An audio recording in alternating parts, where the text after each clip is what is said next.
Welcome to Visionaries Global Media, your number one source for podcasting entertainment. Visionaries Global Media, envisioning excellence on a global scale. Band from Ringside. Tonight, so the Band from Ringside podcast, one of the best Raws that we have had in years includes The Rock getting Cody all bloody. Drew McIntyre, Seth Rollins, and CM Punk have an exchange for the ages over in AEW. Swerve Strickland is your number one contender, and we'll have some New Japan stuff later on, too. That and a whole bunch more tonight on the Band from Ringside podcast. Dang it. Fucking unprofessional bullshit. Hey, look at it this way. If you saw me last week, this took me 3 times. Ditch that 9 to 5. It's time to feel alive. Hello, Marks, and welcome to the Band from Ringside podcast. As always, I'm your host, Bill Vagey, a.k.a. Heater Cottontail. And sitting direct, that's Easter themed. You know what I mean? You know it's Easter this week, Jason? You fucking heathen? You know the Lord is rising? No, I do know it's Easter this weekend. I'm not saying I'm due for Easter weekend brunch, or whatever the case may be. Neither here nor there. Directly across from me, we have Jason Cornelius Bell. What's going on, JCB? This is our brutality. The beef is in your sleep. We'll leave you 6 feet deep. And on that lovely note, I'll ask your congregation to bow their heads as I read from the latest edition of the Band from Ringside podcast, volume 353. Chapter 3, verse 14, and the good smart saith, hashtag boo the heels. It's all good, baby. Listen, share, subscribe, repeat. The Holy Trinity of BFR.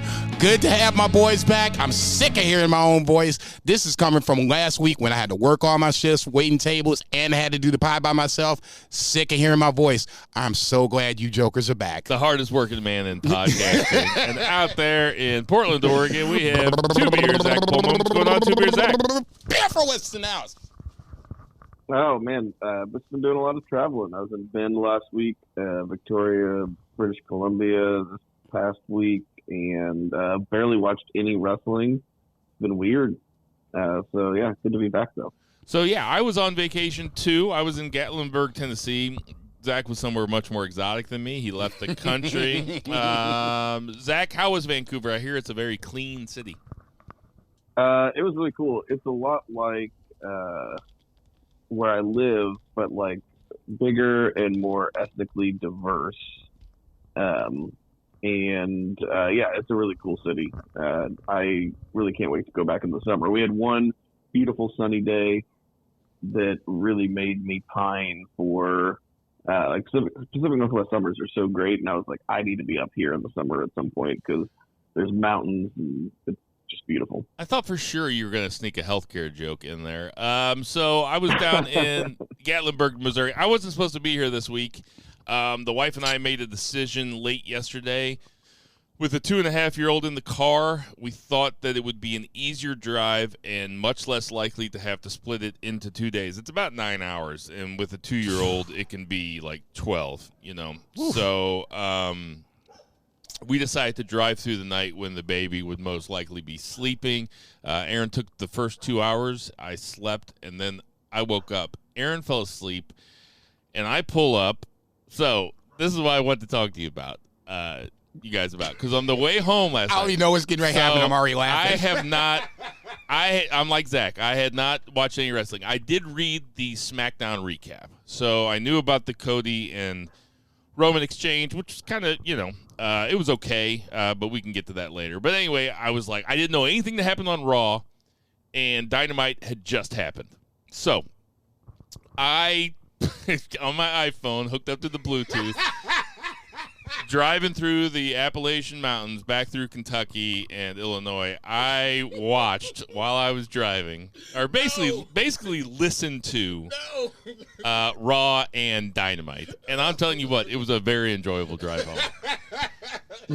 It isn't. It's you know, when you watch wrestling, you look at your phone a lot. You know, I'm not always paying that much attention, so you're always hearing it, but really just listening to it as you're driving, I gotta say, Taz is fucking hilarious. But anyway, I got pulled over in Franklin County. Shocker. Franklin County, Illinois, for doing 74 and 55 in a construction zone. So I can honestly say the CM Punk Drew McIntyre Seth Rollins segment was so good. I got a ticket from the Illinois Stadies. So that was my drive back through the night. I'm on about, 3 hours sleep or so. So we're going to see how this goes. But like I said in the opening, Raw was really something to talk about. I am curious to hear your guys' thoughts, and also Zach and I. Jason, great job holding down the fort last week as a solo pod. Hey, the car's in one piece. It's all yours. I know that I watched every single New Japan Cup match, and I do have some thoughts on the last four guys, and I'm sure Zach does too. So, like I said, a lot to get to, so let's get to that. 3 counts. 1, 2, 3. JCB, kick it off. Mama Rhodes gonna be mad at the motherfucker here. Let's talk about Raw. We already kind of cracked it open, so let's get into it. Raw was opened and closed by The Rock and Cody Rhodes. The Rock was not announced to be on Raw, so as his appearance was made, it was a complete shock. It kind of reinforces my long-term stance of how The Rock is on my Mount Rushmore. This little run just kind of reinforces what I feel that is my Mount Rushmore, neither here nor there. Rock comes out, huge, just erupts, comes into the ring, and with hands behind the back, he whispers something to Cody Rhodes. Nobody can see it. I actually saw it the second time when they did the replay recapping the first hour, and I read his lips, and he said, "Tonight, you're going to bleed." So I was like, oh, okay, shit. Now this is some shit.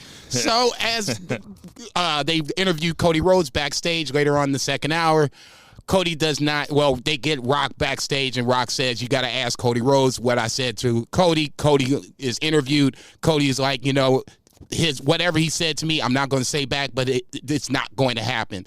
So as the close of Raw is the main event, if I'm not mistaken, that was Jey Uso and Nakamura. It was okay, but you kind of knew what was going to happen. I shouldn't say that because there was a swerve earlier tonight where it was like, what the fuck was this? But we'll get to that in a second. As all chaos is happening, Cody is being fought in the back of, I believe, was that Solo? Or was that Jimmy Uso? It was Jimmy. Okay, so Jimmy and Cody are fighting in the back, and Rock jumps Cody from behind. Once again, didn't see that one coming. Rock beats the living dog shit out of Cody to finally make him bleed. He presents the Mama Rhodes belt from his waist and wipes Cody's blood on it, sealing the deal for Raw. Just on this segment alone, how it weaved in or throughout the 3 hours, I thought this was a well-done segment, especially in a scenario where, like Cody said earlier, this is that weird 2 weeks before WrestleMania, and typically it feels like in the Vince era, we mail this shit in, and this was a real clear sign, a ringing of the bell, where Triple H is showing that this is not going to be nailed in.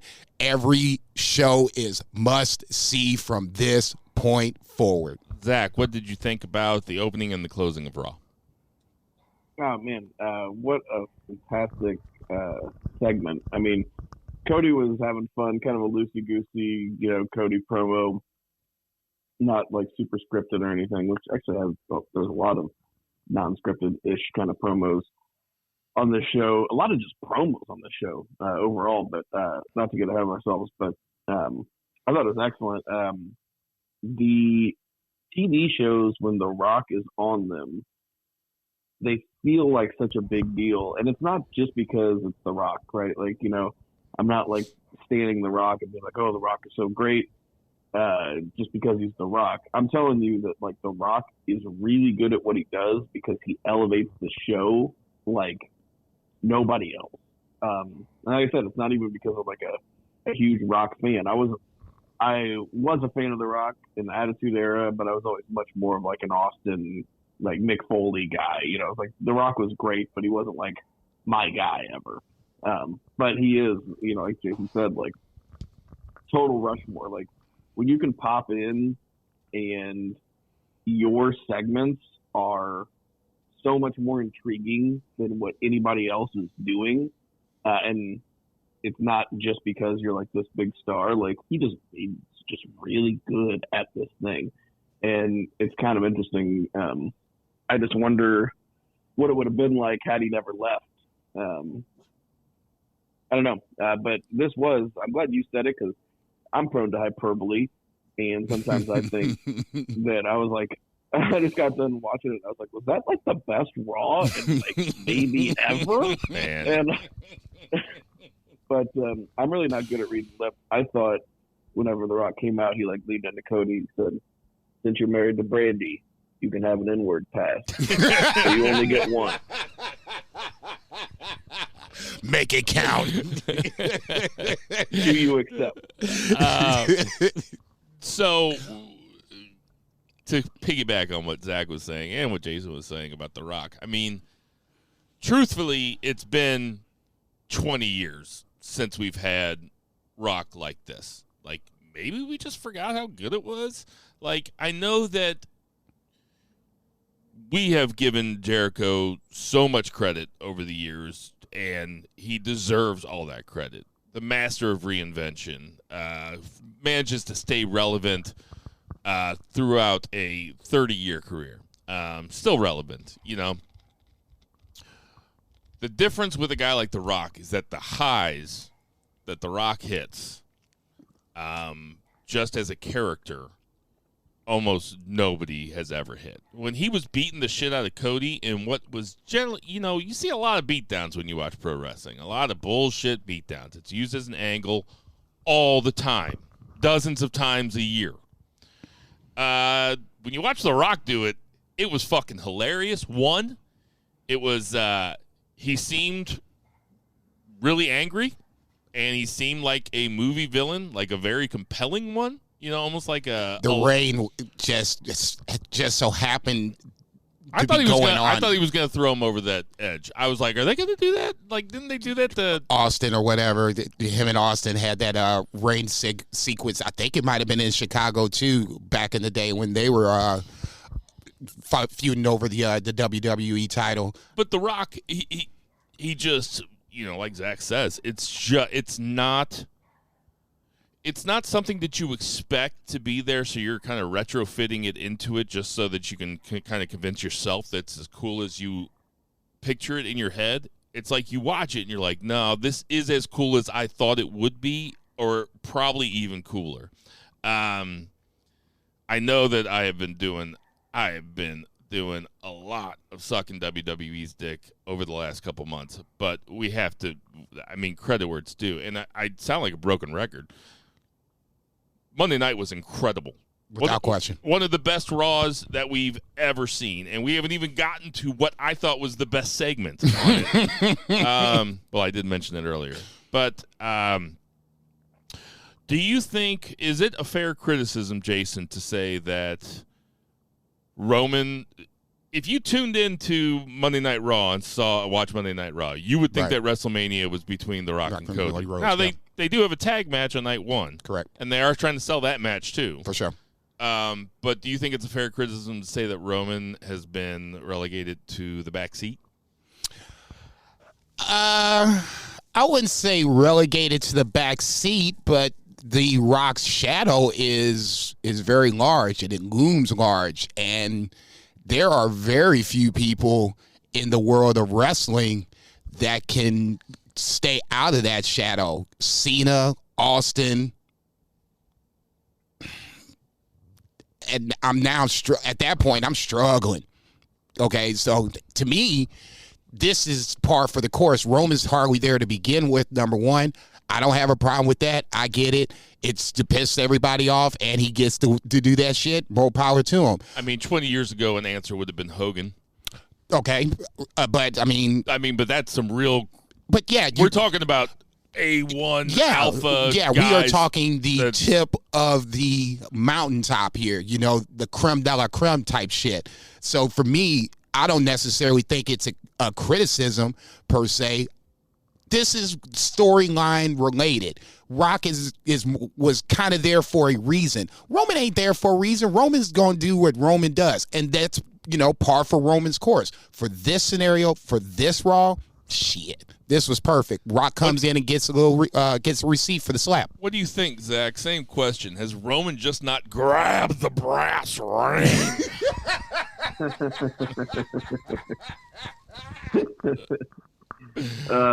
No, you're 100% right.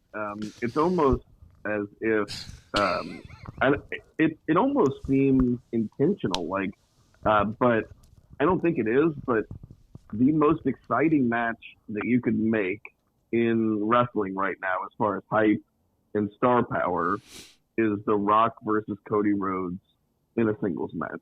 That's the best match. That's the match that the most people in the world want to see right now. It's not Cody versus Roman at all. If this is something that Rock's going to hang around for post-Mania, if we get Rock Roman, this is seeds for Rock Roman. If Roman loses, it is seeds for everything. So, it's seeds for Rock Rollins. It's seeds for Rock Roman. It's seeds for Rock Rhodes. Why does everybody start with an R? So in this scenario,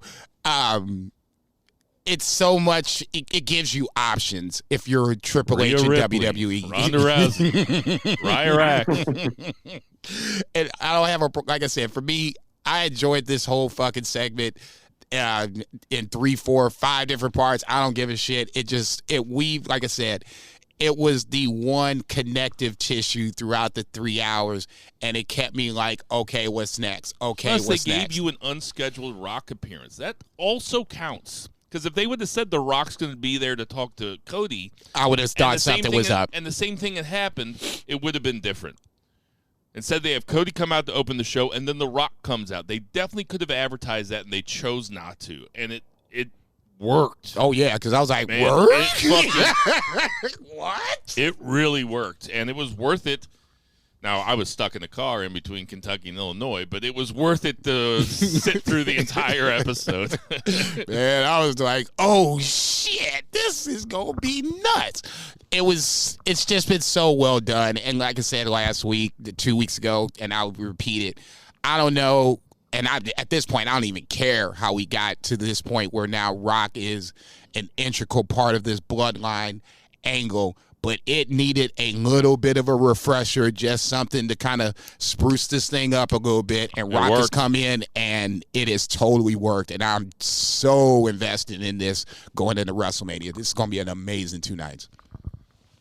I mean, without question. Jason, what else happened?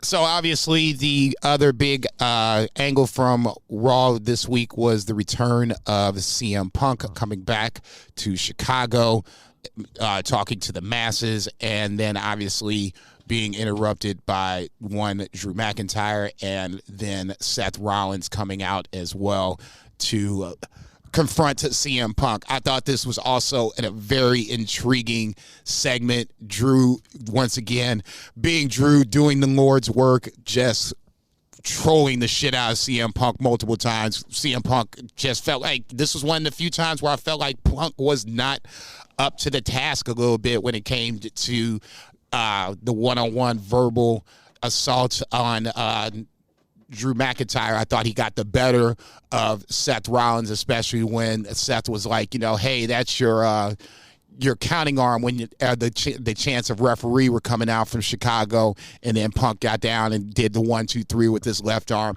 I just thought, for whatever reason, Seth kind of, I won't say shrunk, but just Punk got the better of Seth, but Drew got the better of CM Punk, and that felt like that was the revolving story going on through that segment. And then obviously at the end, while Drew is being distracted by talking to CM Punk, Seth hits the stomp onto Drew McIntyre to basically close the segment as he walks by Punk on the way out. Then as the final segment happens, Drew McIntyre attacks Seth Rollins in that little mosh pit that was happening where everybody was, you had Cody and Jimmy fight off. Go ahead. I wish they never would have teased the referee part if he was not going to be the referee. Zach, what you think about this segment? Yeah, the segment was great. I love that it was very obviously kind of a let the guys go out there and be the guys. Big time. Let them be their characters. And what a breath of fresh air that is for WWE, especially whenever you got talented guys that can do it. I mean, Drew McIntyre is a complete professional wrestler. I mean, if you looked at that man, you'd be like, he's probably a professional wrestler. And he's very good at all aspects of it right now. This character he's doing is great. What are you going to say? I was going to say he kept up with CM Punk. CM Punk did not overpower him on the mic at all. It was toe to toe, just uppercut after uppercut for a while. It was so good. And it's been that way throughout this like whole feud, basically. There's been multiple times where I feel like Drew McIntyre has outshone CM Punk on the mic, where like Punk, that's the main thing that he's known for. And he was just murdering him in Chicago. Right. And also murdering the city of Chicago. Punk's like, why don't you come in here? And he's like, no, just you probably, like the rest of Chicago here, probably have a weapon. And I was like, oh my God. There were a couple of lines in there that were straight jaw-droppingly fucking awesome. The rehab line was the one that got me. The rehab line. I was like, dude, I'm done. Drew says you're straight edge, you don't drink, you don't do drugs, but you're in rehab all the time. I'm like, that's a standard 8 right there. Punk telling Drew that he never had to put another man's name on a shirt to sell it. I was like, yeah.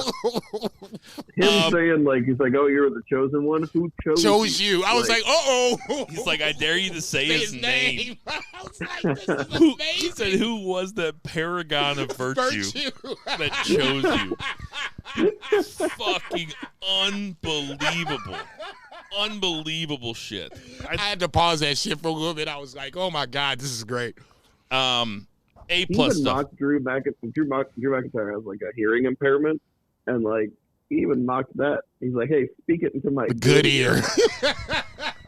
I didn't even catch that. I didn't know that Drew had a hearing impairment. He was talking about, he got his eardrum busted, but his equilibrium, he kept going through, and then fast forward, that was CM Punk trolling his ass for that shit. It was, Seth Rollins, like I said, was the one guy that I felt of the three that could talk well, didn't really get his good jabs in. At the end, okay, fair enough. Yeah, if you want him to be the referee or the commentator or whatever, and you want to see me in my greatest moment, okay, that was his one good shot. But I'll push back a little bit because when Seth entered, the energy changed a little bit. Agreed. And when Seth went up to Punk and says, you're not allowed to make decisions about a match that you're not in, Seth really seemed pissed off. Yeah. They came off, and Seth followed suit, but they came off like three guys that do not like each other. Agreed. And they went out there, and they let them talk like pro wrestlers, like guys that were fighting because they didn't like each other and they have real problems with each other. And this is what you want from CM Punk. I have the same problems with CM Punk that everybody else does. I am just like every normie fucking hipster wrestling fan out there. But goddamn, this segment was unbelievable. Totally intriguing. I would love to see more of this if and when Punk comes back. Zach, does Punk factor into the ending of this match? I don't think so. From a distraction or anything like that, I don't think so. Does he get physical with anybody? I don't think so. I think it's purely. I think it's going to be clean.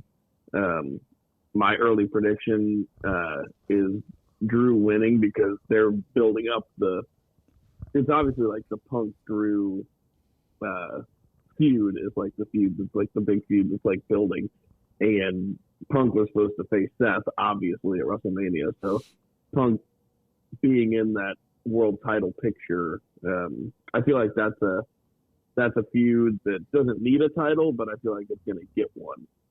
But I don't think there's going to be a distraction. I think the only way there would be is if Seth retains, but I also don't see that. So, Jason, does CM Punk get physical in this match? Does he take a bump? Does he punch somebody? God, my knee-jerk reaction, I kind of agree with Zach and to say no, and just my theory on it, this is the Damian Priest spot. And I've been saying it for weeks and weeks and weeks, and I'm going to say it again. I think Damian Priest is the guy that has kind of flown underneath the radar, especially this week with Raw and him, Finn Balor beating down basically half of the field in the ladder match. I think this is the Damian Priest cash-in spot. How he cashes in, I'm not sure. But I think Punk, in my scenario, Punk stays out of it somehow. People are going to go by Punk, have words with Punk, but he doesn't get physical. I think Damian Priest cashes in. Successfully or not, I'm still not sure. Really looking forward to that match. Is that match night one? No, that's going to be night two. So both men's title matches are night two. Yep. So are both women's title matches night one? They have not. Probably not. Yeah, I was going to say, I would doubt that. One would probably be, if I had to take a guess, Rhea and Bayley would probably be night one. I think the curtain jerker night one is going to be Jimmy J. Shit. Do that shit. That is... AJ, LA Knight would work too. Yeah, AJ has been the curtain jerker on a WrestleMania before, at least once, with Shane. That was the match of the night, I believe. Yeah, if I remember correctly. It was actually way better than I had anticipated, if I remember that correctly. A couple more things about Punk, because I think that we've sang Drew's praises enough. Another thing that Punk did that was incredible was the look that he had on his face when Seth Rollins' music played, where he was just like, this God guy damn it. was fucking perfect. And Punk, I don't ever have to hear about you going down on your wife ever again. Just leave it out of there. Okay, I totally missed that one. Oh yeah, he said he has somebody, he's pretty skilled with his mouth or something. He's like, April has something to say about that. Oh, Jesus Christ. Man, you can lose a crowd talking about cunnilingus like that, man. Yeah. Watch The Sopranos? Some guys just ain't into it. No, I totally missed that this shit. This guy is... the reason why I missed it... Well played. The reason why I missed it is the crowd didn't react to it. And that's why I was just kind of like, what? Okay, never mind. He started talking again. So I'm kind of glad I missed it. It wasn't a collective wretch. What else happened?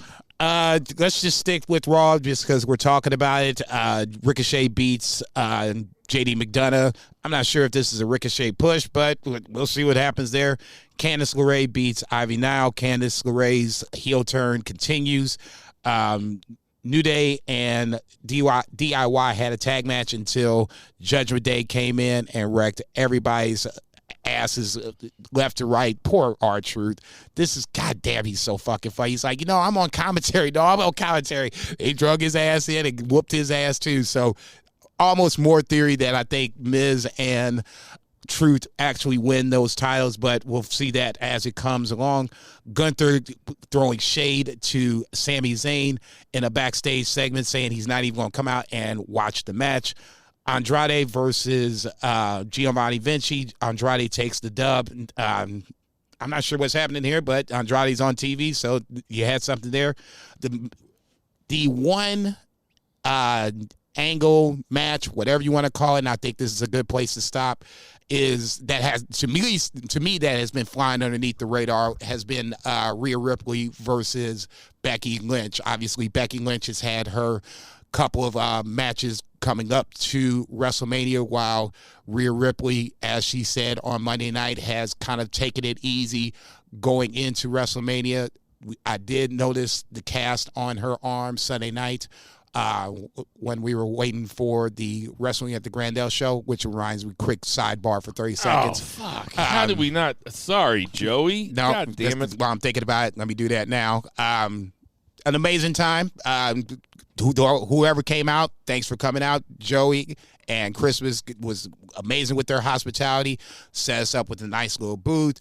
Great fucking seats on the lower level. Lower level might be the thing for next year. I don't know. With something to be said, but neither here nor there. Like I said, it was an amazing time. And then those who came out, I'm glad you came out. I heard Gary J versus Speedball Mike Bailey was a legit 5-star. The Zack Sabre Jr. Comment where he said that Mike Bailey was one of the hardest kicks in wrestling is legit. I mean, he kicked Gary J a couple of times where I was just like, holy fucking shit.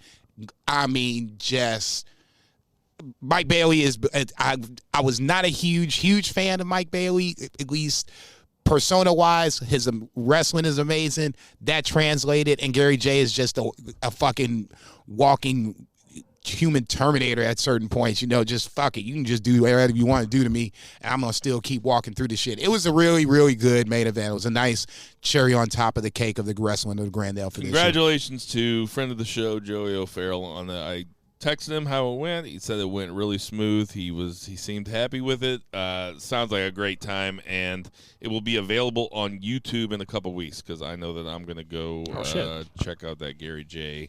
Speedball Mike Bailey match. Okay, Jason. Who did you see with the cast?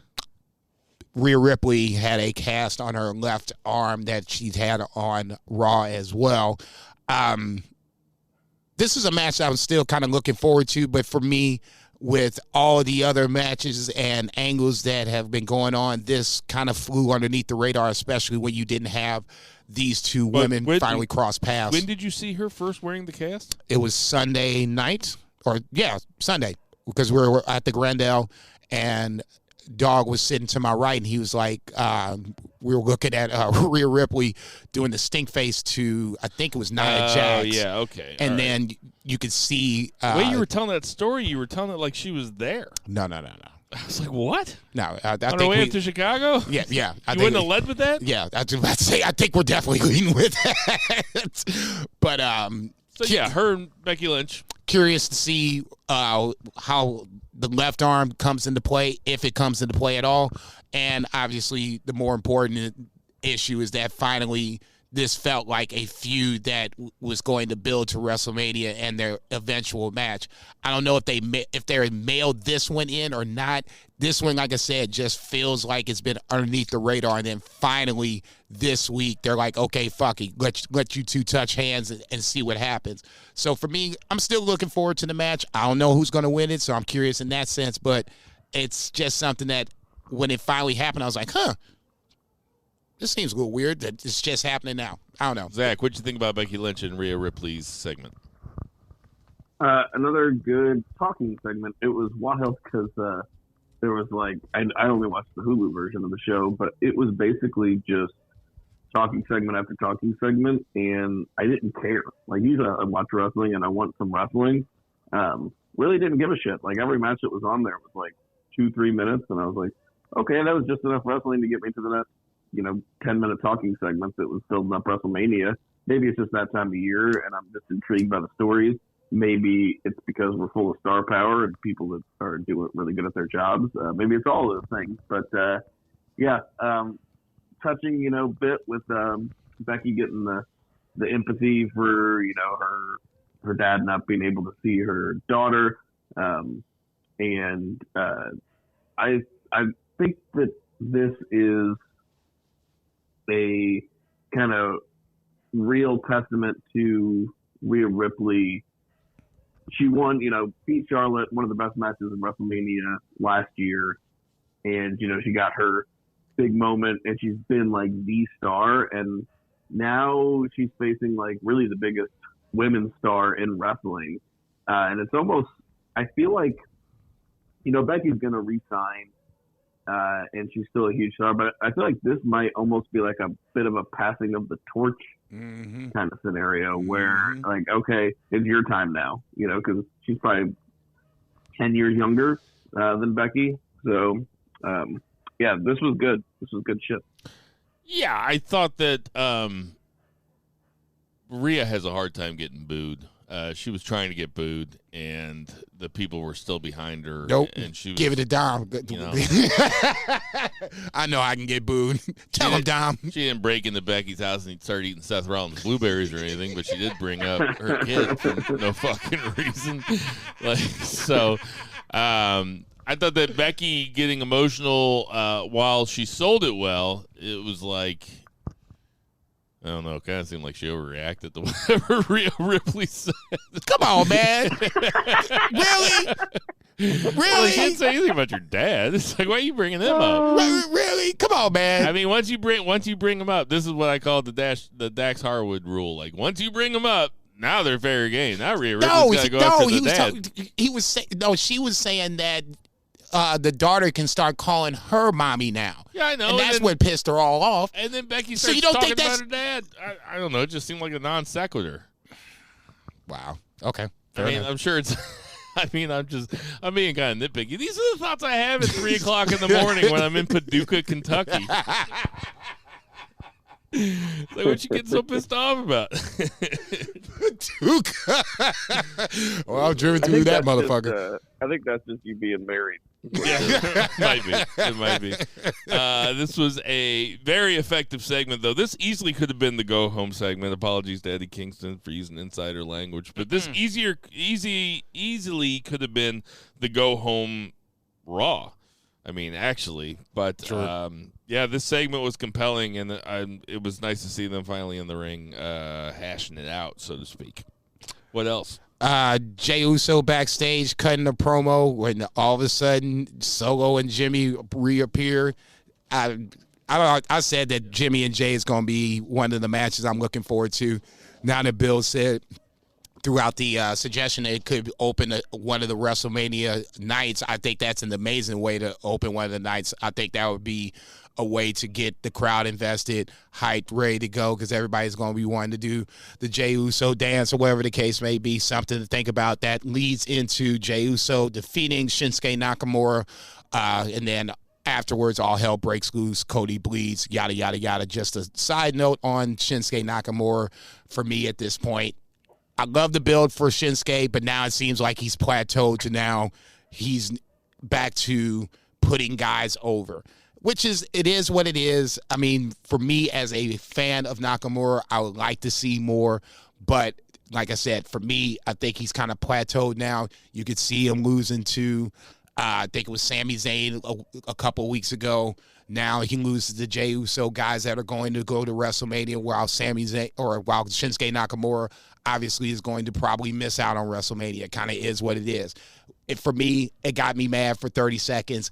All I thought about was fucking Vince. You got this motherfucker. You got him winning the Royal Rumble. And the next thing you know, him and AJ are, trading low blow kicks in a feud that probably nobody even remembers unless somebody brings it up. So I felt bad for Nakamura for 30 seconds. I thought the match was good. It was just a little short, but ultimately it was short for a reason, because the real main event was after the fact. Any thoughts on Jey Uso, Jimmy, Solo, the match itself? Go ahead, 3-year. Yeah, I don't even think you really need much more to it. I mean, you can that one doesn't need a whole big angle going into it, right? Just it's already had however many years of history building it up. I think people just want to see that match. Yeah, for sure. I was going to say, I'm one of the people that were kind of like, it's going to happen, but I'm really not feeling it. Like I said, as we gotten closer to WrestleMania, I'm feeling that motherfucker. We can start that shit off. Let's jump over to SmackDown really quick. That opened with Rey Mysterio versus Santos Escobar with LWO and Legado del Fantasma banned from ringside. We got to start copyrighting that shit, because they saying that shit a lot. Every time I look up, man, somebody is saying so-and-so is banned from ringside. I'm like, man, we are missing out on some checks. Neither here nor there. Santos Escobar gets the win with an assist from Dominic Mysterio, dressed in a lucha mask, pulling down Rey Mysterio's legs to set up the roll-up. Oh, no, it was the Phantom Driver pinfall victory. Didn't see this one coming. I'm not sure if we're going to sneak Dom and Ray Part 2 into WrestleMania or not. If we do, man, I'm down for that shit because Part 1 was really good. Surprisingly better than I anticipated. I thought that this was going to be LWO versus Legado del Fantasma in like an 8-on-8 match, 8-man tag, whatever you want to call it. Now, it almost feels like, are we getting Dom Ray too, you think? 3 Beer? Yes? No? Oh, I don't know. I didn't get a chance to catch SmackDown, but I almost feel like just because WrestleMania, they'll try to pack them all in, party match, put them on the pre-show. I don't know. You can't put Dom and Ray Part 2 on the pre-show, man. I know. No. I was talking to LWO. Okay. Yeah. I was going to say, ain't no way. I ain't going to be at Joey's house or wherever it is or whatever day it is. That's the other thing. We got to figure out, they got to announce this lineup. You know, I know it sounds a little petty, but for my planning purposes, I like to know where I'm going to need to be at what time on what day. Dom and Ray 2 would be a nice little, you know, cherry on top of a WrestleMania card. Both nights will be stacked, I think. I just don't think one would be any much better than the other unless something wonky happens, but knock on wood, something doesn't happen like that. Bayley and Naomi had a backstage segment where Bianca Belair comes in. Still no love for Bayley, not giving a shit because obviously Bianca Belair was the target of her and Damage Control. That subsequently leads into a Naomi versus Io Sky match. Io Sky jumps Bayley backstage and then goes out and defeats Naomi in a match where then they being Damage Control jumps Naomi. Bianca Belair comes out. She gets attacked too. Chance for Bayley coming out doesn't happen because obviously she's down in the back. So once again, are we getting a tag team match with the ladies, or is this where we finally get Jade to come in and balance the scales, so to speak, with baby faces and heel, and we get a 6-woman tag? 3 Beer tag team, 6-woman tag. Where is this going? I don't know, man. It does seem like it's a little unfortunate for Bianca because she's so much. I feel like she's just so much more above this, but just the cadence of the storytelling, she just didn't fit in, right? So I feel like maybe they bring in Jade just because I feel like Bianca Jade is like that's a match to like set up for like SummerSlam or something, you know. But at the same time, maybe they don't want to beat Jade. It's hard for us to imagine Jade jobbing at all because of her streak in AEW. But yeah, I feel like, let's just put it this way, I feel like they bring Jade in just because a show, like a spectacle like WrestleMania is better with her than without her. She's already proven that she can be put in a situation to succeed. Like, remember, like, she was in a match with, like, Shaq, and it was, like, really good. You know what I mean? Like, they can do something with her and make it look really good. I totally forgot about that shit. I'm still thinking. I'm like, I don't remember that. I think it was Shaq and... It was her and Shaq versus Cody and Brandy. Yeah, and, like, Shaq went through the It's table. Her first match. Maybe ever. Yeah, I think Shaq went through the table or some shit. Him and Cody went through the table. Making that shit up. Man, good. I wish I would. I'd say, no. I wish I was making that shit up. Sounds like a fever dream. Nah, man, that's real shit. I saw Shaq and Jade Cargill fight Cody Rhodes and his wife. All right, time to go to bed, Grandpa.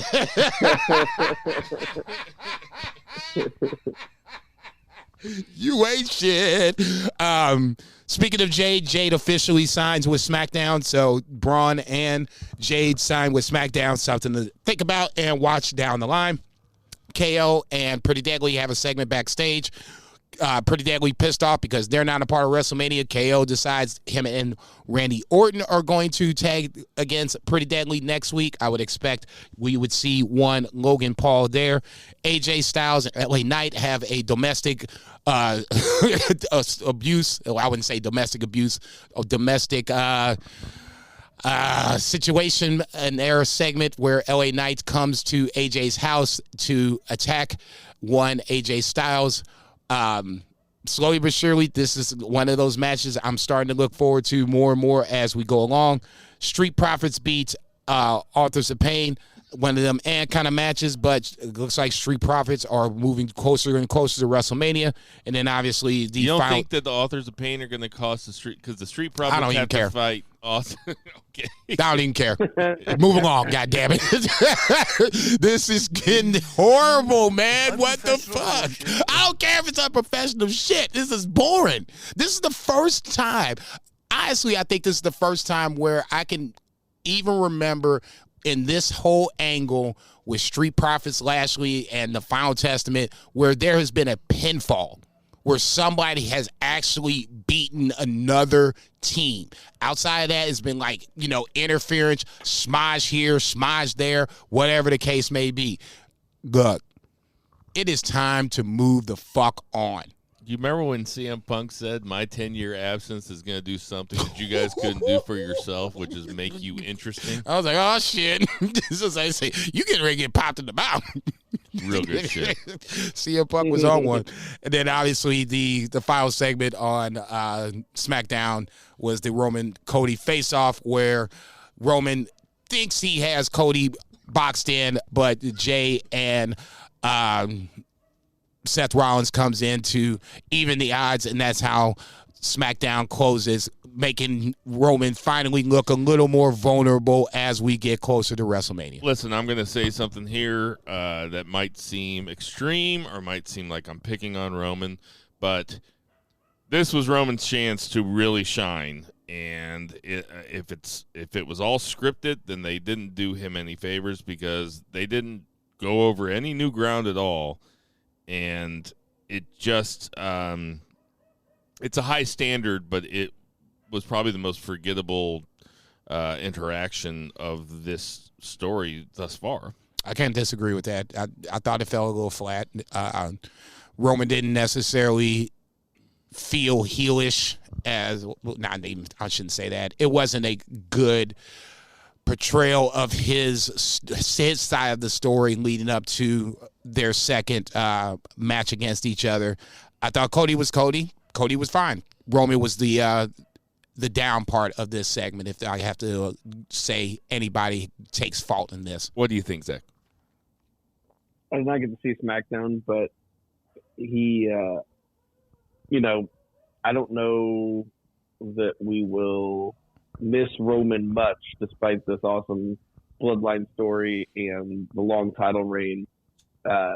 It's almost like he did what, it wasn't all him, but it's exactly what you want, is to like kind of leave it in a better position than you found it. He'll still be around, but he's a part-timer.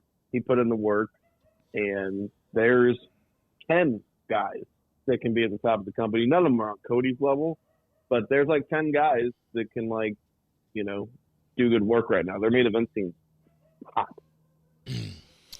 Roman is this is going to sound really harsh. He's a hood ornament on a really fancy car, man. Wow. Oh, God. Damn.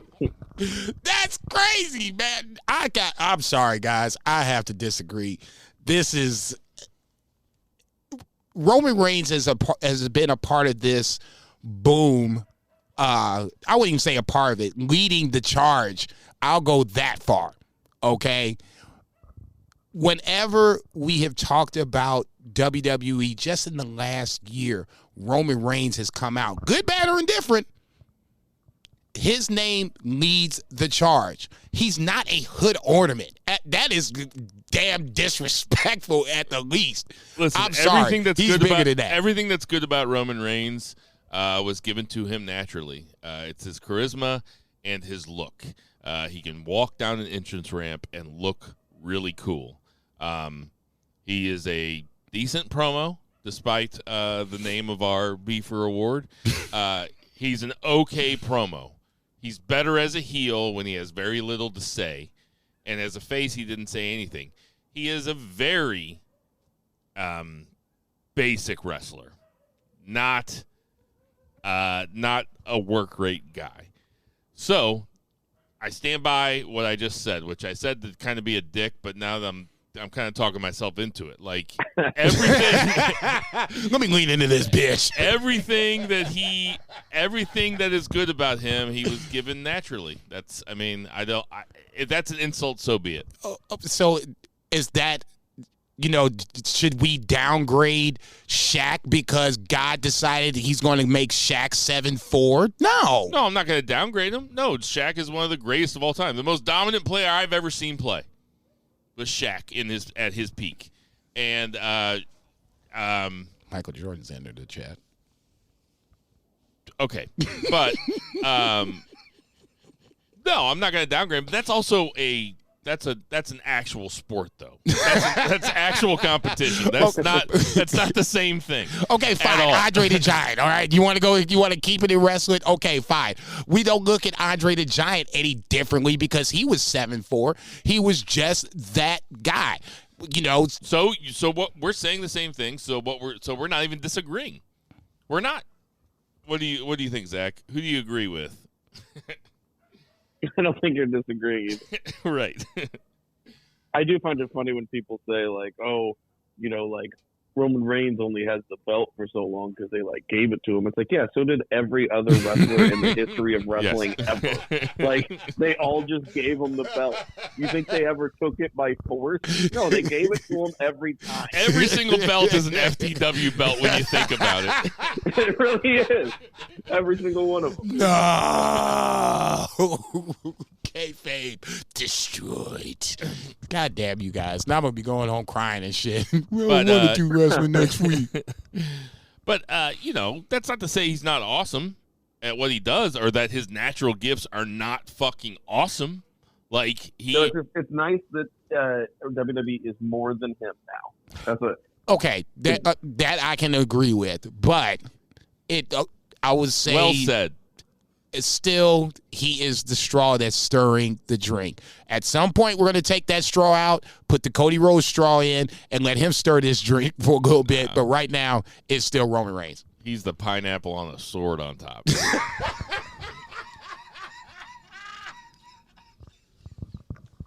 At least you picked a good garnish, goddamn. I like pineapple, so at that point, fair enough. You want to throw his ass like that, so be it. He talked about Cody being the politician and stuff, and that it was all good. It would have been a fucking fire segment if every other segment that they've had since The Rock has entered the picture has not been fire already. You know what I mean? Yeah, for sure. This was one of the down segments, even though you had the chess moves where here comes the bloodline, here comes Jay and Seth. Okay, I get it.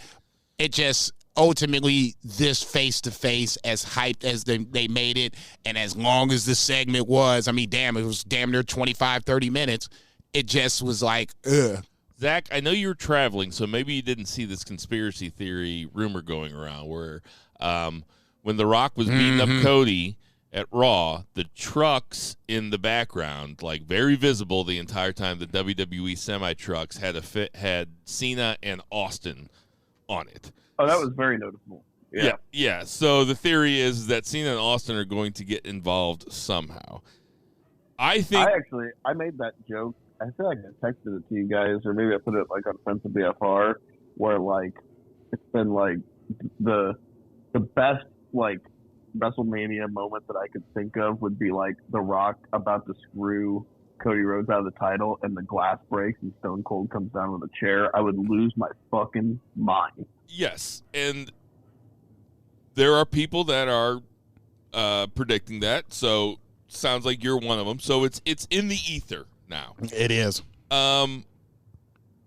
I personally, and I'd like to hear your guys' opinion on this, I think that if Stone Cold gets involved, it's more likely to happen night one. I could actually see the baby faces winning night one. I'm not sure if I'm going to predict it, but I could see night one being a real shit show. Schmaz, fun, like super mega WrestleMania moment. More so than night two. But that might just be me being Cornette. What do you think, Jason? Like, oh, the championship match has got to be pure. Pure, you know? yeah. That ain't gonna be pure. I don't give a fuck what nobody's saying. Let's just get that off the table. There is no evidence Zero that they won't fuck with the end of a WrestleMania. I was going to say, especially with Roman Reigns involved. I would be lying if I said I wasn't intrigued by the thought of Austin and or Cena getting involved in WrestleMania, especially in this scenario when I've already said I'm just at the point where now I'm just like, fuck it. Just let it happen. You know, if you want to throw Austin in, fine. Cena in, fine.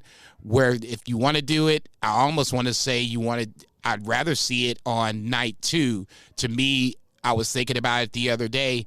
Night 1, in my head, if the heels win, it's like The Empire Strikes Back. You don't see the movie end when the heels are on top. Then you have the following night. In this case, we'll just stick to Star Wars-related shit. That would be Return of the Jedi, where Luke Skywalker finally defeats Darth Vader, a.k.a. Cody defeats Roman Reigns. All kinds of hell breaks loose. That's where you would see Austin and Cena come in and help beat down the bloodline, because Seth is going to be having his own match. Jay's probably going to have his own match. Factors.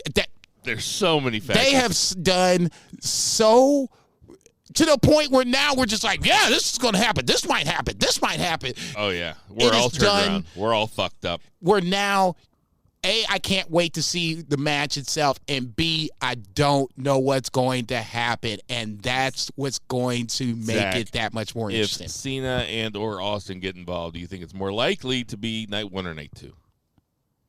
Now that you mention it, night 1 does seem to make some sense. But I do feel like, regardless of, even if the babyfaces were to win night 1, there's going to be interference anyway. Because, like, every Roman Reigns match is, like, ghetto booked it. Man, it's House of Torture booking, man. It ain't ghetto. I mean, it's just House of Torture, damn it. I could see, like, I just thought of this. Follow me. The babyfaces win. The bloodline, all pissed off, just completely goes nuclear on Seth and Cody. Just starts beating the fuck out of both of them. Post-match night 1. Post-match night 1. Soften them up for night 2. And that's when Cena and Austin come down. And Austin just stuns like 17 Samoans. Like a bunch of NOIs are coming down. Fat twos are coming down. Stone Cold's just stunning them left and right. Well, man, hey, man. John Cena have to be doing something, man. I know that ain't your boy. Hanare comes down. He's like, Hanare's here. What the fuck? He's breaking New Japan rules. Jeff Cobb. Wait a minute now. God damn it. We ain't just going to have Jeff Cobb randomly breaking New Japan contract to get stunned. Hold up. No, they all just snuck in because they all look like bouncers. So they were just able to sneak past security because they were just like one of them. He's heating up. I don't know if Jeff Cobb is sneaking past anybody. That's a big motherfucker. Hanare's got a face tattoo. Right. Have you seen this, man? No, I ain't seen that motherfucker all night. Either way, if the glass breaks at all, it's on. They're going to know exactly when to do it, and it's going to be a mark-out moment for the ages. At this point, and I don't know if I've ever said this in the 353 episodes up to this point, right now, I trust Triple H. I trust WWE. I'm just going to let it happen, and whatever happens, I'm sure I will like it. The only thing I'll be pissed off at is if they act like The Rock was in on it the entire time and he turns on like a double agent or some shit. Yeah, that'd be terrible. I do not. Yeah, want that. That's the only thing that I would probably be like, okay, that's some bullshit. Outside of that, I don't care what happens. This has been an amazing ride, and I've got the sneaky suspicion past WrestleMania, the bloodline ain't gonna be done just yet. Next week, one of the biggest shows of the year. You know, there's the Beefers, there's WrestleMania predictions and WrestleMania review after post-mortem. Those are two of the biggest shows. So next week we will have our prediction extravaganza. Very much looking forward to WrestleMania this year. Very much looking forward to WrestleMania can't this year. wait, It man. is going to rip. Let's get to that 2 count. 1, 2, 3. Two beer. What's the 2 count?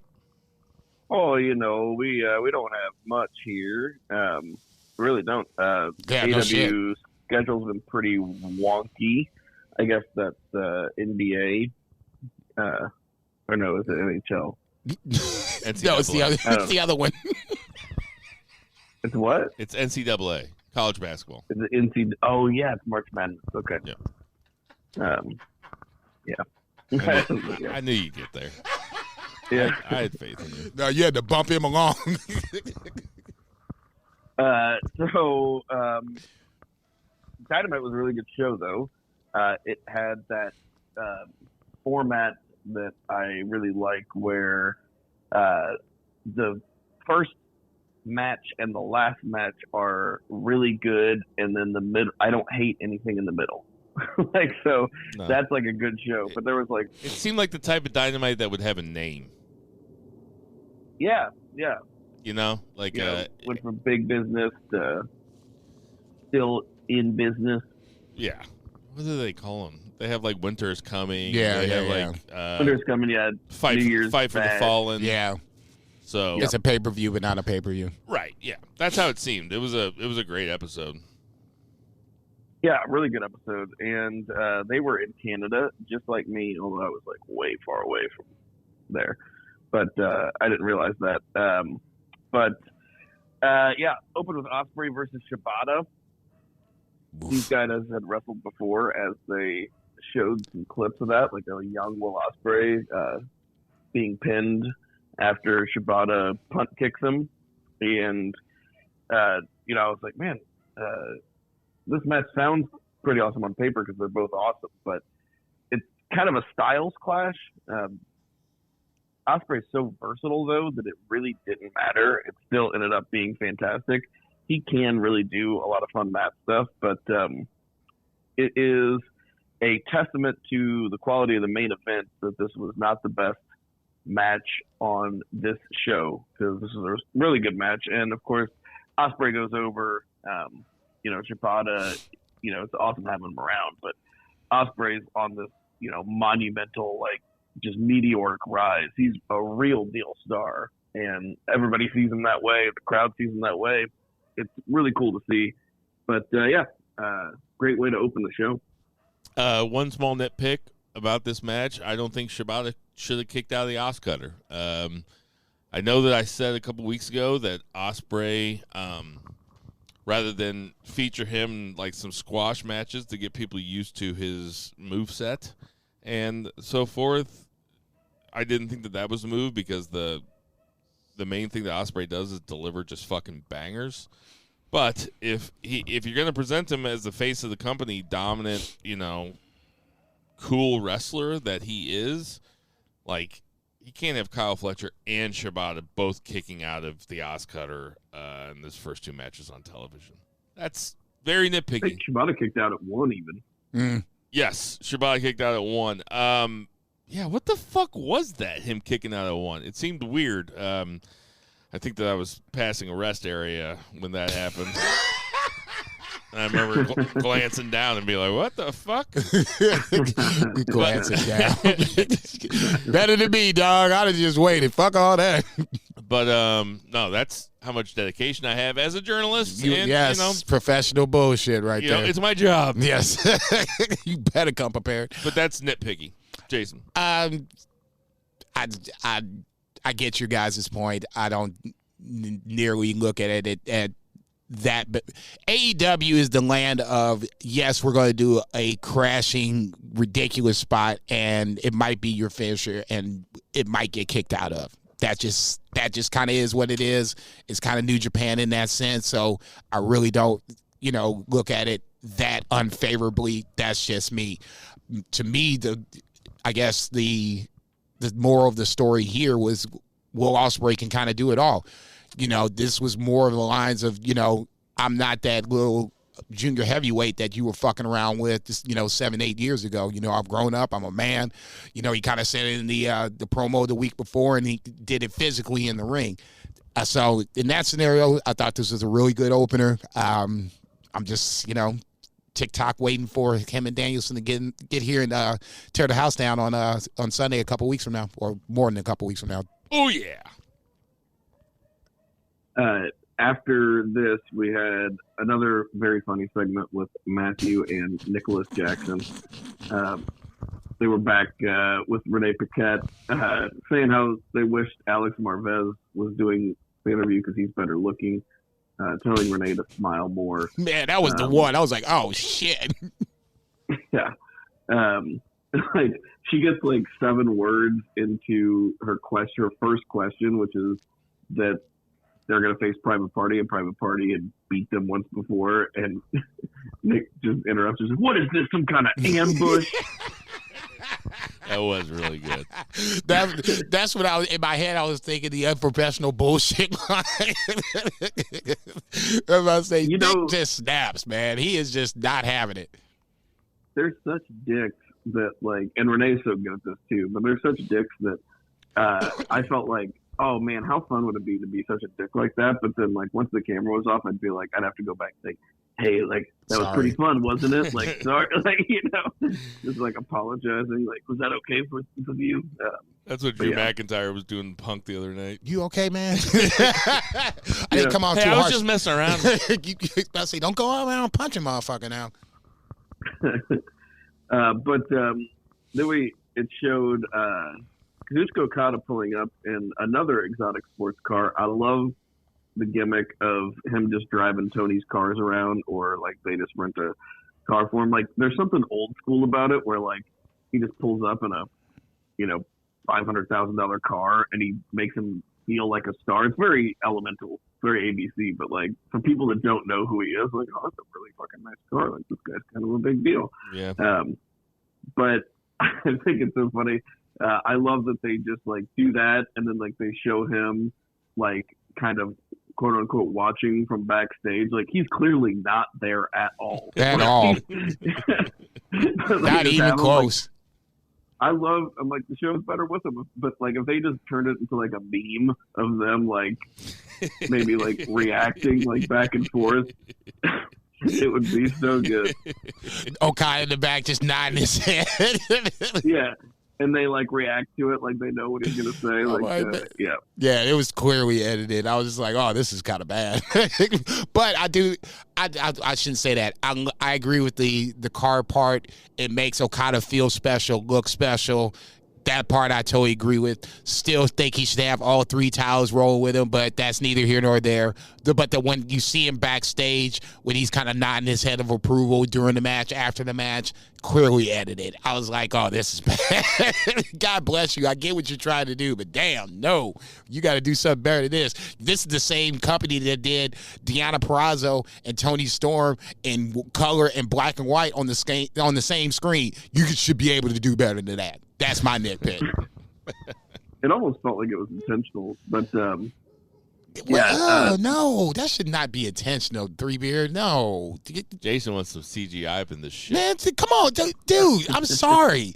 That when they did Toni Storm and Deonna Purrazzo, we all agreed that was very well done. It was a nice build to the eventual match. Yeah, you can't tell me you can't do something better than that. I don't even know what you guys are talking about. I didn't. So, okay, you didn't see the shit because your ass is driving, dumbass. I appreciate you being back, but damn, you missing the context of my rant. God damn it. That's my bad. My bad. Go ahead, 3Beard. The match itself was fine. It was not like super sensational or anything. Very different from like the first time they wrestled. But it was, there were stakes. It was a tag title tournament. Young Bucks go over. One of them, I think it was Quinn, he missed a 630, hit the mat, and then they did the EVP trigger. But Nick like slipped. Did they? Yeah, Nick like slipped. It was one you don't usually see him miss like on anything. But I don't know, unless there's some Vaseline on the mat or something. No shit. Alex Marvez must have been doing an interview. Baby oil. You ain't shit. But anyway, they went over, so they're moving. They're advancing in the tournament, which is not surprising. And Renee Paquette backstage again with Hook and Jericho. I don't really care about this like at all. Like I'm over it. Jason talked about it last week. Chris Jericho, how can we miss you if you won't go away? Just go away for a little bit. Jericho really seems like he's phoning this one in. He does not look like he's trying at all. He has a switch is flipped in him or something. Maybe I'm just reading into it too much, but he does not seem into this, and this seems pretty. It's probably because he's getting booed. This is pretty fucking weird, though. The backstage segment did not look. He didn't look enthusiastic about this. I'm not saying he needs to be, cheery about it, but it was just kind of like, just kind of, He really was, monotone about, exactly what he was like. Yeah, like, let's roll the tape and let's get this shit over with. Okay, if that's the case, then you need to go away for a little bit or something, or you need to flip heel. And even if he flipped heel on Hook, I don't care if he flips heel on Hook. That does not make this any more interesting than what it was beforehand. Chris Jericho, I'm sorry, he has plateaued in AEW, and that's not a bad thing. His run in AEW has set up a lot of the things we see right now. So you want him to go back? I mean, it ain't going to kill him. I mean, what the fuck? He can go. CM Punk's back there. Shit. Start that rivalry up. It's a good time for at least Jericho to at least go away. I know he's getting paid a shit ton of money, and you want your ROI. I get it. Nobody cares what Chris Jericho is doing right now. Don't be stepping on Zach's finance guy corner here and talking about ROI. Sorry, but you get my point. That is funny that you mentioned that it seemed like he was unenthusiastic. Now that you mentioned it, reminds me of like Paul Rudd's character in Wet Hot American Summer when Sidney Garofalo makes him pick up the lunchroom. It's like one of my favorite clips. We had a women's match. It was number one contender match, actually, for the TBS Championship. Chris Statlander versus Willow Nightingale versus Sky Blue versus Ina Jay. Mercedes Moné was on commentary, and I gotta say, whenever Vince was in charge of WWE, I would get after him all the time about highlighting weaknesses, right? He would seemingly put very talented people in positions to make them seem less like a star, or, set them up to fail. And I feel like Mercedes Moné is in that category right now with Tony. Like, commentary is not her thing, and it was very obvious. I really hope they don't do it again. They were like, you could tell like the Taz, and then they were pulling teeth trying to get her to say anything, which is fine. Like, you don't have to be good at everything. I'm not saying she sucks or anything. She's not a star because she's not good at commentary. Commentary is super hard. It's not for everybody. We're not all John Moxley. But, they're like, Taz like, hey, you've been in the ring with Willow. Like, tell us something about, like how Willow fights. And Mercedes is like, yeah, she beat me for that title, man. Broke my ankle. Yeah. Jason made the match was fine, though. Go ahead. Yeah, Jason made a face when you said that about Mercedes Moné. I want to hear Jason's thoughts because I have thoughts on this also. I kind of agree with what the Three Beer is saying. I just don't think that, and to me, this is just the way my my perspective on Mercedes is right now, and this is only a couple weeks in, and that's kind of the main reason why I made the face. I'm like, damn, it's only 2 weeks in. I mean, I kind of get it, but I don't get it because I think that's the knee-jerk reaction. At least my knee-jerk reaction is with Mercedes Moné is, why is she even around the TBS title to begin with? If we are making her the star that we all think she is, and Tony has presented her to be so far, this is kind of beneath her, unless it's Willow Nightingale and the AEW World Championship. There's no reason for her to even be around this nonsense. I mean, Sky Blue, Mercedes, I mean, come on. If we're going to do a feud with Willow and Mercedes, it could just be set up a little better. This just feels beneath Mercedes, commentary or not. Yeah, and if, I don't know, if the women's division is a high-end cocktail, the TBS title picture right now is like the bottom of an old-fashioned glass. It's fucking muddled. I don't know what's going on down there.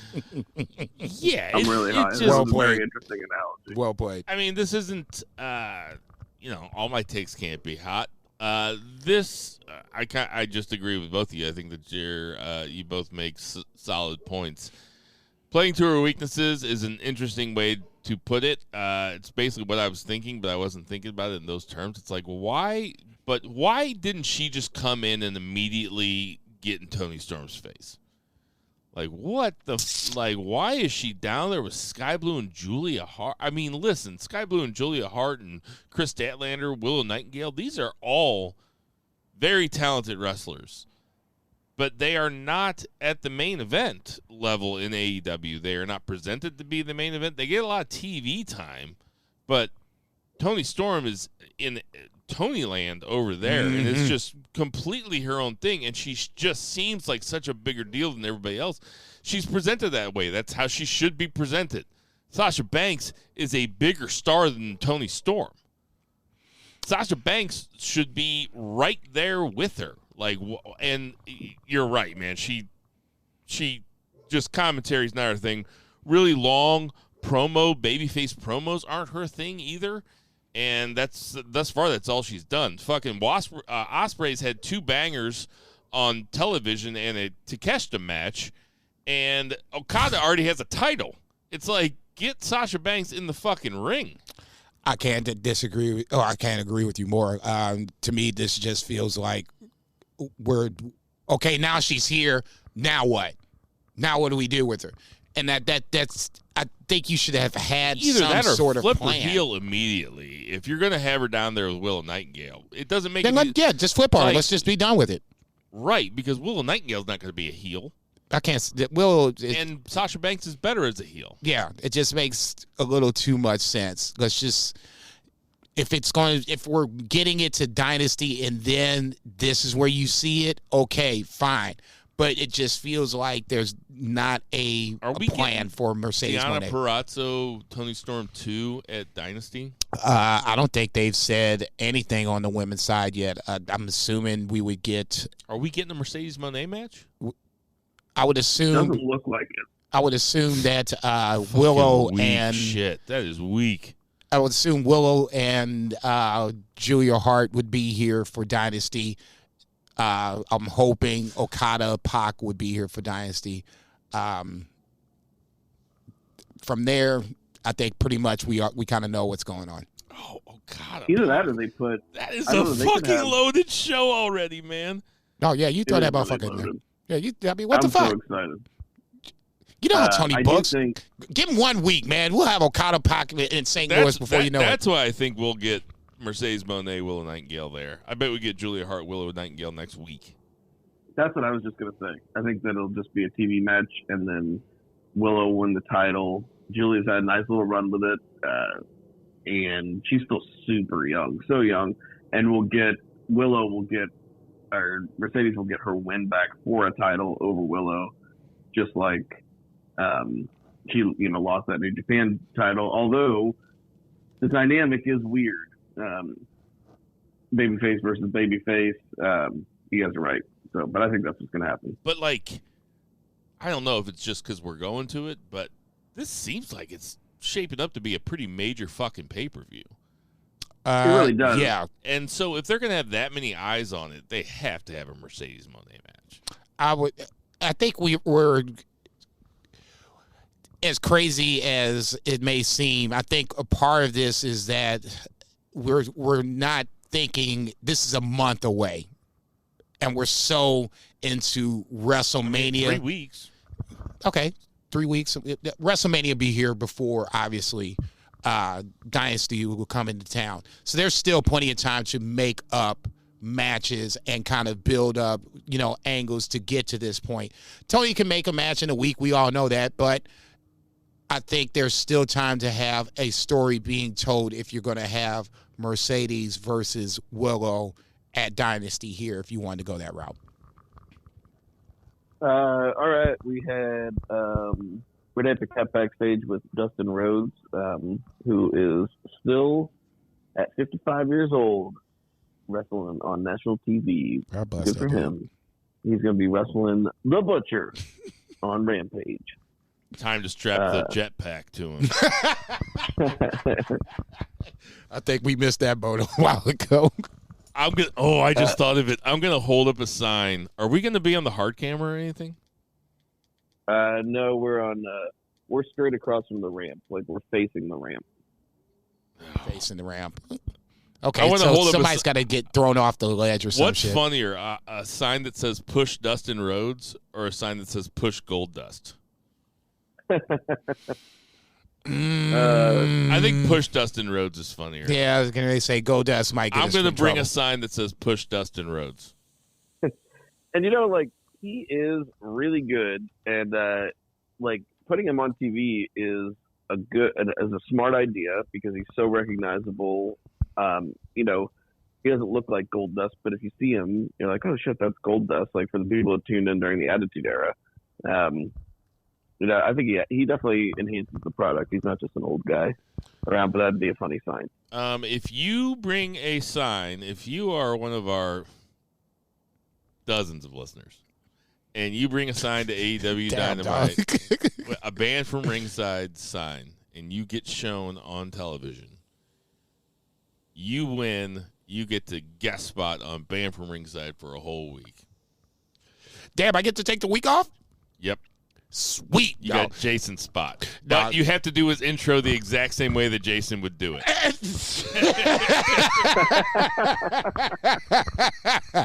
Somebody's like, fuck. God damn it. No, I got to be here. You're giving me work? Yeah, right. I got to be here. I'll at least bring the laptop, and then I'll sit back and watch it unfold. See, I like where your head's at, though. I like where your head's at. Yeah, let's get on TV. Get that Band from Ringside sign on TV and join us for an episode of Band from Ringside. We'll call you. Let us know how wrong we are about everything. We'll call you. You ain't even got to come out to St. Charles, damn it. Another tag title tournament match. Undisputed Kingdom, TUK, against the BFFs. Orange Cassidy and Trent Beretta. A lot of distraction, fuckery. I mean, kind of to be expected. But this is fine. Like, all these guys are really good wrestlers, and the mechanics of the match and everything were totally fine. But little surprisingly, maybe that the ROH Tag Champions lost so early in this thing. You think? To the team that just got... Even though it is, Orange Cassidy's in there. So, but still, pretty surprising. I don't see how this does Taven and Bennett any favors. They're the tag champs, for Christ's sake. I mean, damn, granted it's ROH. Very few people, outside of my wrestling Lord and Savior High Five Time watch this shit on a regular basis. You can't book like this. That when Kyle Fletcher lost to Will Ospreay, granted it's Will Ospreay, but Kyle Fletcher losing on TV as the TV champion is just like, that doesn't make sense. The ROH tag champs can't get out of the first round? And they lose to Trent and Orange Cassidy? Those belts mean so little that I didn't even think of that. That's the first thing I thought. It didn't even cross my mind. When him and Cassidy and Brett are going to win this. When Undisputed Kingdom came out, and they came out with all titles, that's the first thing I'm seeing. Or I thought Beretta was going to turn. I'm still waiting for that Beretta You and me both, motherfucker. That's what I say. Kyle Fletcher ain't turning the dark side. Fine. Trent Beretta is. This just doesn't. It's not a good look for the Undisputed Kingdom. It's not a really good look for ROH. Why should I even? If you can't even push your ROH tag champions over, a team that is a team, quote unquote, but it's not Trent Beretta and Chucky T. It's Trent and fucking Orange Cassidy. I get it. Orange Cassidy, this bad motherfucker in the AEW world. I get it. Then this just goes against general principles when the tag teams, for me, tag teams should defeat half-ass makeshift tag teams. Yes. strongest and longest held principles. Fuck yeah, that doesn't make sense to me, dude. He has been singing this song as long as I've known him. It doesn't make sense. We're going on 20 years he's been talking about this. It pisses him off to no end. Sorry, not sorry. Kyle O'Reilly backstage. He's gonna wrestle on Collision, so good to have Kyle O'Reilly back. Again, not a guy who's like a great promo guy, but they didn't put him out there for very long. Just saying, like, hey, I'm gonna do some shit. But then we had the main event, which was the main event, and it was won by a guy who is the main event. That is Swerve Strickland beats Konosuke Takeshita in a fantastic match. Much more of a sensational match than the opening match, which was also good. The crowd was very hot for this, partly, I think, because of the style just really lends itself well to live wrestling. This is awesome chants, all kinds of big moves, fun shit. Both of these guys are goddamn phenomenal. And they're both main event top guys. It's just that it's Swerve's time right now, and it will be Takeshita's time, but it ain't right now because it is Swerve's house right now, and he's going on to face Samoa Joe at Dynasty, where I predict we will watch him beat Samoa Joe live in person in St. Louis, Missouri. I think the exact same thing. I think that Swerve wins. This is it. We are seeing the crowning of Swerve, seeing a historic moment, and I, for one, am here for it. You think we're going to see Joe win? I'm not. Not making your prediction yet, Zach. No, are you gonna... I'm not going that far. I'll just say this: if Joe, if Joe does lose, this kind of breaks the booking habit of Tony, as at least when it comes to the AEW championship. We all kind of agreed that the guy that has the title holds it for a little bit. I don't even think Joe's held it definitely not 6 months, 3. There is money. This will be the end of the 4th month. Okay. There is money in Swerve. I'm holding it now. Not disagreeing with that. He does not need to be in chase mode any longer. They're going to lose it. I still need to see Tony pull the trigger. Plus that the way he books, it's Samoa Joe. Joe wouldn't be hurt by a loss to Swerve by any stretch of the imagination. Not at all. So I mean, it's not like that. I have to see it first. So for me, I'm skeptical. If it happens, it wouldn't be a total surprise, but I still need to see it first. Zach, there's no way you're going to be in town to do the podcast that week, are you? No, I'm coming in Saturday and leaving Tuesday. Yeah, I was going to say, even if you were here Friday, we could maybe do it Friday. But, okay. All right. That's exciting, though. That is coming up quick.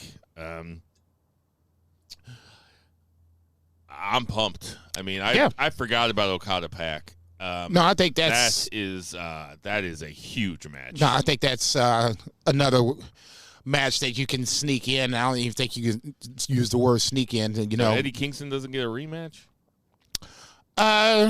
It didn't seem like. I mean, this is the way he's got 2 other belts. He's fine. Number one, and number two, the way that segment ended, where Eddie was basically shipped out, like you getting pulled off the Apollo stage, and then all of a sudden, Pac came in real quick. I mean, to me, that's just wrestling booking 101. I mean, Eddie's gonna have a match, right? I don't think on Dynasty, no. I think I agree with 3Beer on this one. That he's got 2 belts. If this is the way you want to do it now, so be it. Let me amend that contest. It has to say you have to get banned from ringside, a banned from ringside themed sign on TV, or a sign that says Eddie Kingston, come find Bill. Holy shit. I'll even tell you my seat number. No shit. That's what I say. As Bill's pointing to me, that's Bill right there. I'm just excited that I'm probably going to be so full of sodium from so many Lion's Choice sandwiches that I won't have to piss for the whole show. Jesus Christ. All right. Actually, can I say one thing real quick? Sure. I want to just jump back to Top Flight and the Young Bucks for 30 seconds. I want to give flowers to Top Flight. Not Top Flight, but Private Party. I forgot how good these guys were. I really did. And it's one of the few times that, and that is a Freudian slip as it may be, Top Flight is back together because both are healthy. Private Party's back together. They're both can't healthy. believe you got Private Party and Top Flight mixed up. Now, Yeah. what do those guys have in common? At least I'm black and fucking it up. No, the Private Party I thought looked really good. They and the Bucks obviously have chemistry. I wouldn't mind seeing them doing it one more time at the Bucks, win the titles out of this, and you have some sort of rematch between those two teams. But I definitely wanted to say that I thought that tag team match was really good, and it hopefully, knock on wood, it's a start to getting the tag team division back on track. All right. That'll do it for our 2 count. 1, 2, 3. Can we travel back a little bit and talk about the state of New Japan? So we didn't get to talk about it. Yota Tsuji ends up winning the New Japan Cup tournament, and he defeats Hiroki Goto in the final. Zach, did you get a chance to watch this? No, I'm kicking myself, but thankfully they have that lovely archive, so I can watch it. Jason, what did you think about, and I know you've already shared your thoughts, but I want to react to them. What do you think about Yota Tsuji winning, and what do you think about Hiroki Goto being in the finals? Well, this was kind of not a slip on the banana peel, but David Finlay getting hurt kind of opened the door for Goto to become the ultimate finalist. Goto wins or advances because he was supposed to face David Finlay, ultimately goes into the final. If you stop and think about it, it kind of makes sense. Goto's won the New Japan Cup 3 times, if I'm not mistaken, coming into this. He feels like he's Mr. New Japan Cup. So in this scenario, it was a nice way to have someone across from Yota Tsuji to face. Ultimately, this is really all about Yota Tsuji and Naito in a couple of weeks. Both LIJ guys. Yota Tsuji is one of those guys that, needs to be pushed, in my opinion. Him, Ren Narita, Shota Umino, and Yuya Uemura. Damn, can't talk so high. Man, I gotta get that as a drop. No shit. Those 4 guys. Scooby-Doo. Those 4 guys should be the young guys being pushed when Okada and Will Ospreay have now departed from New Japan.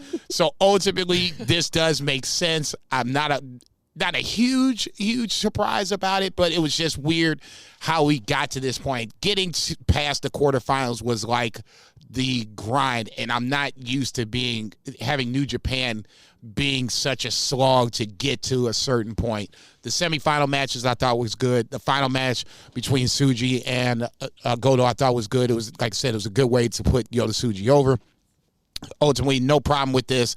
You need to start building these young talents up, and it ultimately starts with Yota Tsuji. So, like I said, for me, no problem with it. LIJ versus LIJ on April 6th, if I'm not mistaken. So that should be interesting. Hopefully, Tsuji loses so that I don't lose out on Naito versus Moxley for the title down the line. So Tsuji is facing Naito at Sakura Genesis? Yes. Is that happening before or after Windy City Riot? Before.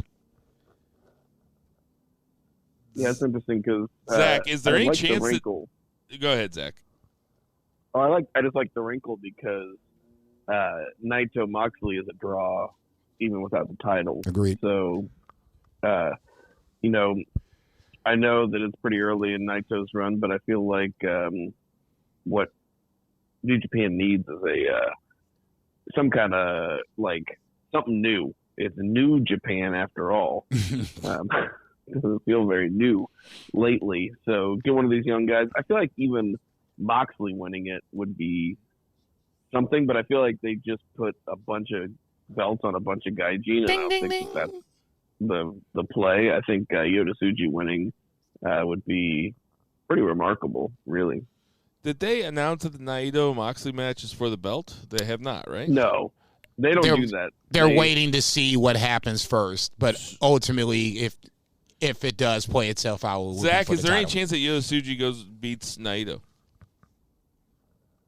Is there any way? I think I'd say it's a possibility for sure. Mm-hmm. I think it's a possibility too. You agree, Jason? Yep.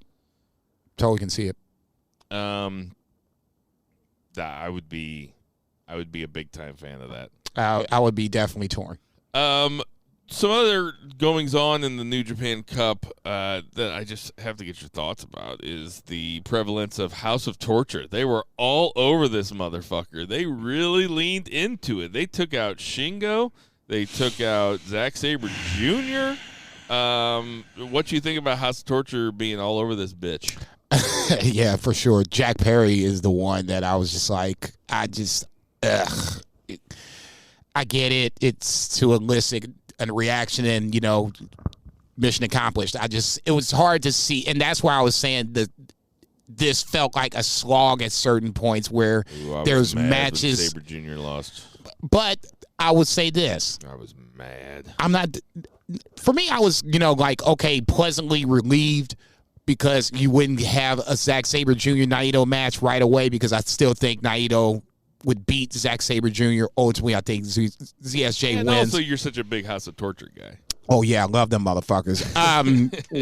Ren Narita versus ZSJ, I thought was a good match up until the fuckery portion of the program. When you had Yota Tsuji versus Evil and that shit started off as a no contest, I'm like, dude, get the fuck out of here. See, this is the shit I'm fucking talking about.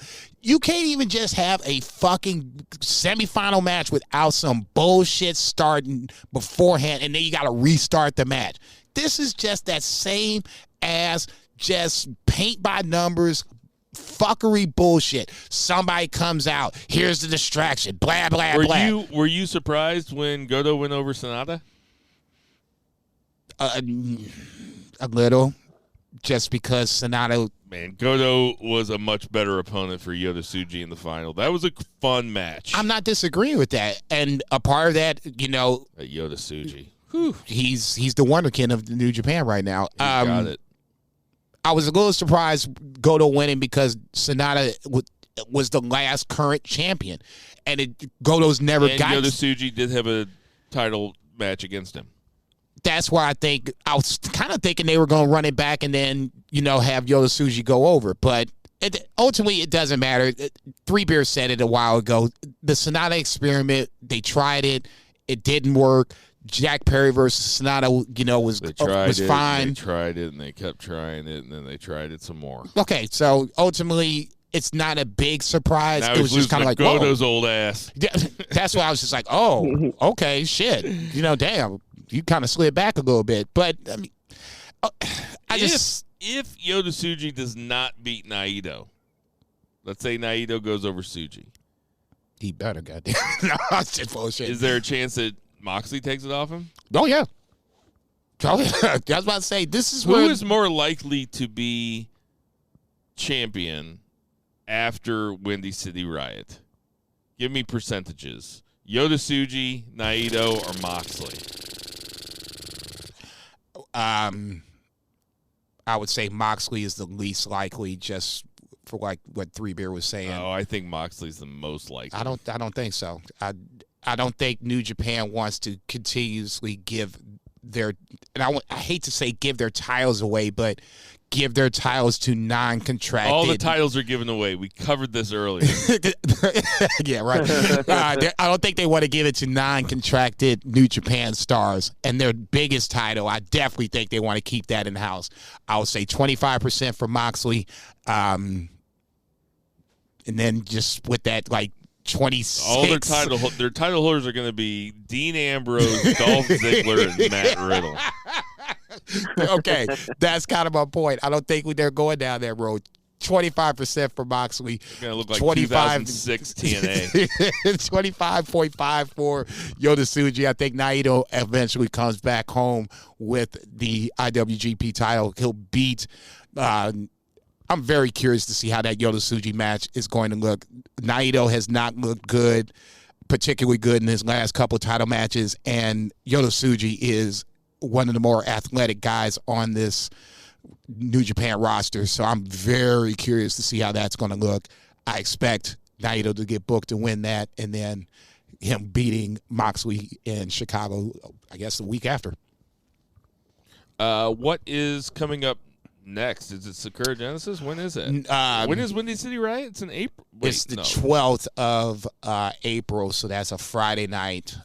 So obviously I'll be doing the pod and then leaving that next day to drive up to Chicago. So it's WrestleMania, Windy City Riot, and then Dynasty 3 weeks in a row? I think Dynasty is that next week. When is Sakura Genesis? The 6th, the 5th or the 6th. It's the week of WrestleMania.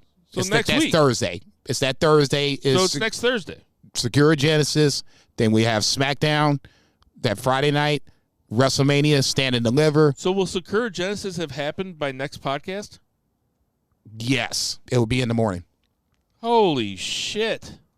That's a big show next week. Yeah, it's a it's a great time of the year, man. It's just gonna be loaded. Any other New Japan thoughts? The 29th, I believe that's tomorrow morning. I believe that's Matt Riddle versus Koji Fujita, I believe, for the World TV Championship. There's a couple other matches, I believe, coming up tomorrow. So this is the precursor to Sakura Genesis. I just can't remember the matches off the top of my head, and I didn't write them down. But I believe it's 4 title matches this morning, and then it'll lead into the Sakura Genesis card with Naito and Yota Tsuji as the final. So curious to see what's going to happen in the next couple weeks. New Japan's in that nice little interesting transition where, like I said, it's a good time to try to push some of these young guys. That's why I wasn't too mad about Ren Narita beating Zack Sabre Jr. because I think that's planting seeds for something down the line. Same way with Yota Tsuji winning the cup. I think that's going to be, big things for Yota Tsuji down the line. Shota Umino is the guy I would say I'm quote-unquote worried about right now. All right. Any other thoughts about New Japan, Zach? Nope. Not at all. I was just trying to buy time while I flipped back to the right page. That's going to do it for our 3 count. Zach is like, nope. Did not save me at all in the least. Some odds and ends this week. It looks like we're going to get at what's the NXT pay-per-view? Stand and Deliver. Stand and Deliver. So we're getting Tony D'Angelo versus Ilya Dragunov. We're going to get a triple threat match between Dijak, Josh Briggs, and Obafemi. Now, those are 3 pretty big dudes. Meat. Yeah, Meat. But that's... Meat. Josh Briggs has been impressive so far in his singles run. So Briggs and Dijak, they're kind of letting Dijak's personality come out a little bit more. He's kind of funny. And somebody called him Shaft last week, and he's like, "I'm white." He's like Shaft was black, and his delivery of it was really funny. Yeah, it's on point. We're also getting Trick Williams versus Carmelo Hayes. Those are 3 matches that I am very much looking forward to. What did you watch any of this, Jason? Oh yeah, for sure. I like the way Rock and Cody was the connective tissue throughout Raw. I thought Trick and Mello, their vignettes was the connective tissue through NXT. Truth be told, I missed a lot of the rise of Trick Mello. So for me, seeing those, I was your humble NXT correspondent in those days. So seeing these, memories, fade back and, watching them for the first time, I'm just kind of like, now I'm starting to feel like it's kind of a big deal, the gravity of the moment. The only thing I can say about the three different segments, when Ciampa's coming out and saying this might be the biggest moment in NXT history, I almost fell off my chair. I'm like, dude, you got to be fucking kidding me. There's no way that Trick and Melo are going to even come close to Ciampa and Gargano, but that's another story for another time. It made me more invested into the match itself, the angle itself. It's one of those matches that for the WrestleMania weekend, I'm looking forward to seeing the shit. Zach, what's your temperature on this? Oh yeah, the Trick Mello, that's the one, man. That's the match that's the main event. That's what everybody's watching for. They are not watching for the Tony D'Angelo title match. Not that I'm talking shit on him. No, that's what I do. No, I'm not actually. Three Beer, finish your thought, and then I'll piggyback on Tony D'Angelo. Yeah, that's pretty much it. Like that seems like the real main event to me. I'll just say this, and I thought the booking of Tony D'Angelo leading up post beating Carmelo and throughout this build for Ilya has just been kind of weird. It feels like he's kind of being a heel, but he's not being a heel. I think it's comedy. Oh, it doesn't need to be comedy at this point anymore. But it is. It shouldn't need to be comedy anymore. That's what I've been saying. I love Tony D'Angelo. I was an early adopter, early on the Tony D'Angelo train. It's not a main event gimmick. That's why I've been screaming. It's just not. Yeah. It seems weird that Ilya Dragunov is involved in it, considering how serious of a guy the Ilya Dragunov, his character is. I'm not disagreeing with. I don't think that. Fuck you. I'm not meeting you at some secret location. Okay. Fuck out of here. Okay, completely fair. Completely fair. I will give you that. I just thought that when you got Tony D to this point, it wouldn't be about let's send Stacks in and soften up the hand or whatever the case may be. Let's set up, a secret, dinner, That's going back to his gimmick, which I understand, but I don't think he needs it at this point. This should just be about the NXT title. That's it. Nothing more. I am looking forward to the pay-per-view, though. It looks like we're going to get Shawn Spears versus Joe Gacy. Joe Gacy, another guy, dude. I mean, at least that's mid-card, though. It is now. Those guys can both wrestle. Shawn Spears versus Dijak was better than I anticipated. It was a couple of times I was like, oh, shit, these motherfuckers is getting after it. Yeah. So, yeah, I'm not going to shit on Shawn Spears. You know what? We kind of glossed over to jump back to Raw real fast, but Ricochet versus JD McDonough was pretty fucking good, man. Not sure what they're doing with Ricochet, but I will say that they gave those jokers at least 15 minutes. JD and Ricochet had a really good match on Raw. Yeah. It was first time I ever saw a Canadian Destroyer from a wrist lock. No shit. I was like, God damn, what the fuck is going on? And they are trying to push the tag team. The War Dogs fought Alpha Academy in what was a fun match, even though Otis and Tozawa aren't actually quite presented as serious wrestlers. They are serious wrestlers, and this was a good match. The War Dogs have incredible chemistry. But way better than I would have ever thought. I mean, between their interaction outside the ring and what they can do inside the ring, this is a pleasant surprise, to say the least. LWO and the OC and Axiom and Nathan Frazier all come down, and there was a brawl to end the show. So, is that a fatal four-way? Is that a four-way match? No, the winner of that triple threat next week gets the Wolf Dogs at Stand and Deliver. Right. Man from Ringside. Speaking of the War Dogs, good segue. Alex Coughlin retired, unfortunately, because of a neck injury. Thoughts on this, Zach? Yeah, big bummer. He was shortlisted for promo of the year last year on a promo that probably, I don't know, 20,000 people in the United States saw, Yeah. And he was also close to winning Promo of the Year for a 2-word promo in which he told Bishamon, "Fuck you." He was also very dynamic in the ring. He had these really great feats of strength moments that were just really something else from a guy who wasn't like incredibly big. Just a big bummer. Wish him the best, whatever he decides to do after this.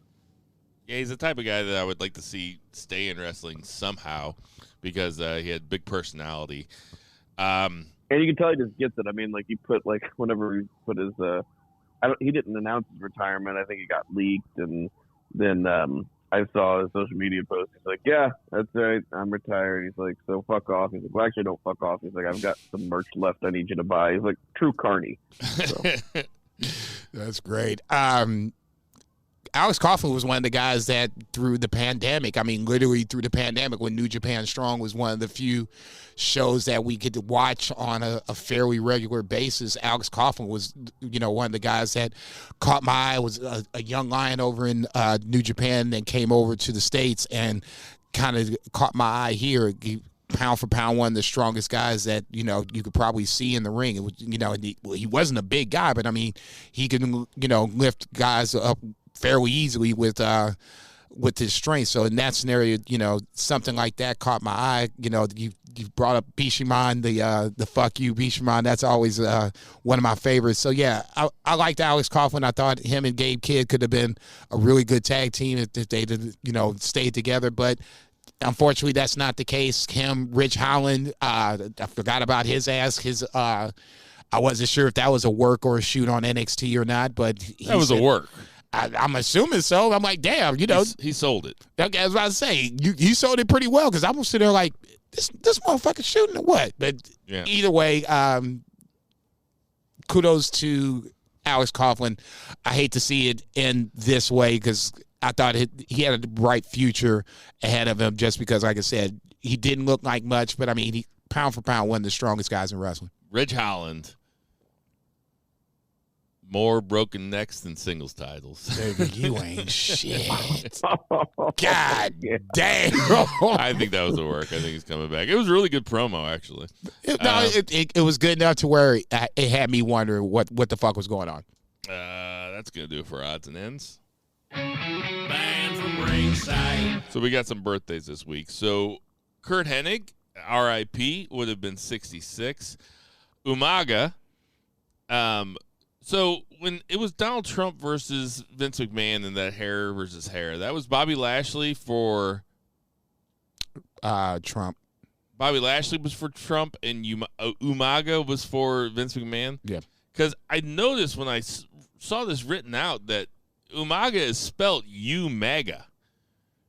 It's like yeah, that would have been. I wonder if that's where he got it from. Yeah, weird things have happened. Anyway, he would have been 51. Warlord. Is this from Powers of Pain? Yeah, Warlord? I think he's still alive. I guess. Mustafa, he's 62. Mustafa Ali is 38. He'll be at Windy City Riot in a couple weeks. Michael piece of shit Hayes is 65. No. Come on, I can't say that about Michael Hayes. Come on, man. No, that's just crazy. He's not a piece of shit. No, because obviously it's P.S. Hayes. You just threw the O in. It's just like piece of shit. Michael P.S. Hayes, 65. We hardly knew ye. Damn, dog, he ain't dead. Fuck him. Mike Rotunda, a.k.a. IRS. Bray Wyatt's dad. 66. Shit. Zach Gowen. You remember Zach Gowen? Oh, yes. Brock Lesnar just had a field day with his ass for about a month and a half. 41. I hope he's doing all right. Trent Beretta, the aforementioned, is 37. Randy Orton. Didn't talk about him, but some... No, I talked about him a little bit. Oh, yeah. So we talked about how we'll probably see Logan Paul this week. Randy Orton is 44. We're in the same class in high school. Scorpio Sky is 41. And what's funny about that? I always go. Where did Randy Orton go to high school? Hazelwood Central's in the house. I thought he went to Pattonville. Where? Well, that too. Yeah, he went to Pattonville and Hazelwood Central. The reason why I was laughing about Scorpio Sky is because every time I hear his name, I always think about you, and you're like, that's a stripper's name. It is a fucking stripper's name, dude. It is a total stripper's name. You're Did you go supposed to to. Hazelwood Central, Jay? Not every stripper went to Central, motherfucker. Damn. No, didn't you? Did you go to Yes. Central? Yeah. Gentlemen, please turn your attention to stage 3. We have the voluptuous Scorpio Sky.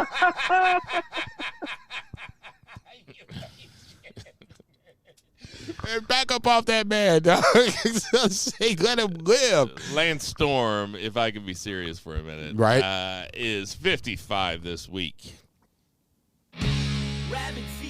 Hey, everybody. We know there's tons of podcasts to listen to, so we appreciate you guys listening to our podcast. For Vice, Check. who was supposed to show up but never did. We'll see you next week, hopefully. For Tender Mahal, Joey O'Farrell, nice job for Wrestling at the Grand. We'll keep an eye out for that on YouTube. And for his next show, for Murray the Murray Man Murray, Check. for Lucha Chris, for Check. Patriot Pat, Check. for Brett Jagger, Check. for the whole family, for Check. Reba. I missed you all week, Reba. Check. For Two Beers, Zach Pullman, Check. for Jason Cornelius Bell. Konnichiwa, bitches. Zaggy. Check. Black Lives Matter. Check. Support your local restaurants. Check. Support your local weed Check. dealers and boo the heels. Boo!